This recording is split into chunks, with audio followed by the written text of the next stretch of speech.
Brooke Guerra, j'ai deux rôles au sein de KPMG qui sont intimement liés l'un à l'autre. Je suis avocat associé dans le département commerce international et fiscalité verte au sein de KPMG Avocats en France. Et je suis également responsable de la réglementation climat et énergie au sein du centre spécialisé en décarbonation de KPMG International.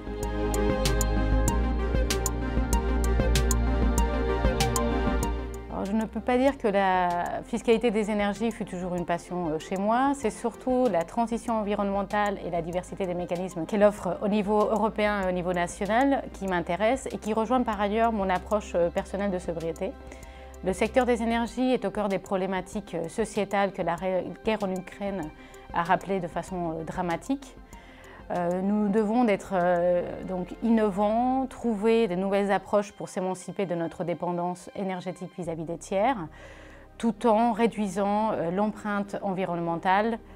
Nous sommes actuellement à un carrefour dans ce secteur qui aura des impacts sur notre avenir, sur les entreprises, sur les individus, et faire partir de ces enjeux est particulièrement stimulant.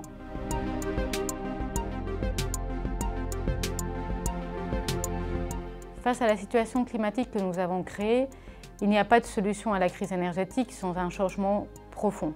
Pour parler de solution, elle doit être pérenne et permettre de réduire l'empreinte environnementale de l'entreprise tout en maintenant son activité économique.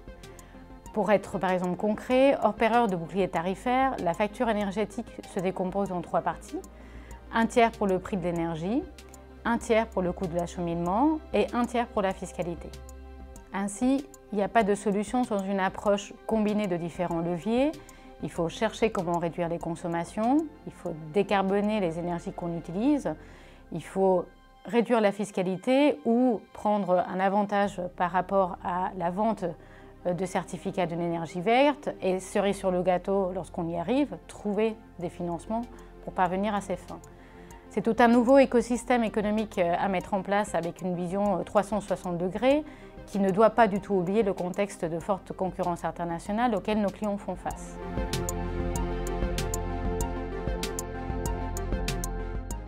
Nous aidons nos clients à avoir une vision le plus large possible des solutions à mettre en place et afin de s'assurer qu'elles s'inscrivent également dans les futurs cadres réglementaires.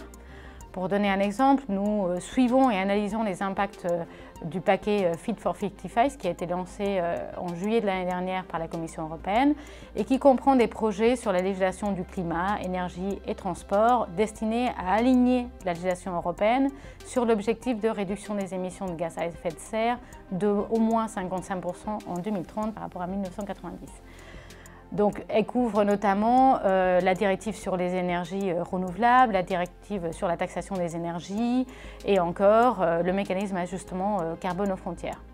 Nous assistons nos clients par exemple aussi sur la mise en place des leviers fiscaux qui permettent de bénéficier d'exonérations ou de taux réduits de taxation, la mise en place d'économies liées à la vente de certificats afférents aux énergies propres, ou encore à réfléchir à des mécanismes de production et de consommation partagés ou mutualisés qui permettent de réduire l'empreinte environnementale et le coût des énergies.